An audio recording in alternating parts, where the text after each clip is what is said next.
Okay, we swapped the glow plug, didn't fix the issue, so now it's time to start digging into some wiring. Alright, so thought we would just replace the glow plug, be done. Not the case.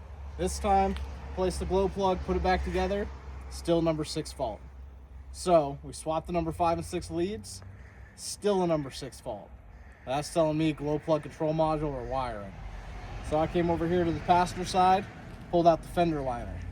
Because the glow plug control module, you follow up underneath here, is actually mounted to the bottom of your battery tray. So when I pulled that off, we had ourselves a smoking gun. As you can see there, that pin is seriously burnt. So just to make sure this was the right plug and figure out where it goes, we tried to follow this up, but of course it goes into the wiring loom.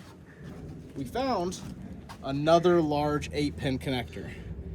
That makes sense because the other one down there is 8-pin. So put a little pin on it, put a lead on it. We set our multimeter for continuity. So use that. Came down here, little poker set up, and we're going to use that to go into the pins. And see, we should get continuity. So down here, that's our smoked pin going all the way up there to continuity. Now we just got to figure out what we're going to do about that smoked pin. Try and clean it up, see if it cleans up enough to work. Otherwise, we're going to have to try and find a harness, cut the sections out, or rebuild that entire connector. Good. Okay, so we've got the connector sprayed with some MAF cleaner. Trying to hit it with a copper brush. Scraped it a little bit with our poker here. Just trying to pull off any of the burnt or corrosion. The wire seems to be fine, so we just need to clean up the connector.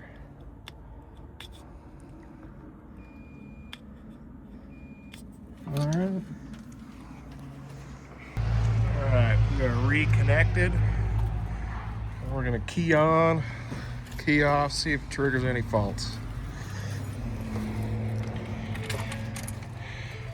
I wonder if you even need to clear it. Should be able to do the key on powertrain module test. Alright, so we're going to go ahead and do the key on powertrain module test. Here, key on, engine off. That actually runs all of your tests, and it actually cycles the glow plugs. So hopefully with that, we won't have any more glow plug issues.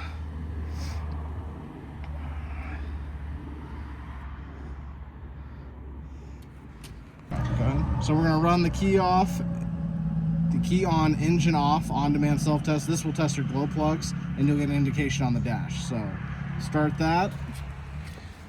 Now you don't necessarily need this, so we'll see the coil right next to the battery here.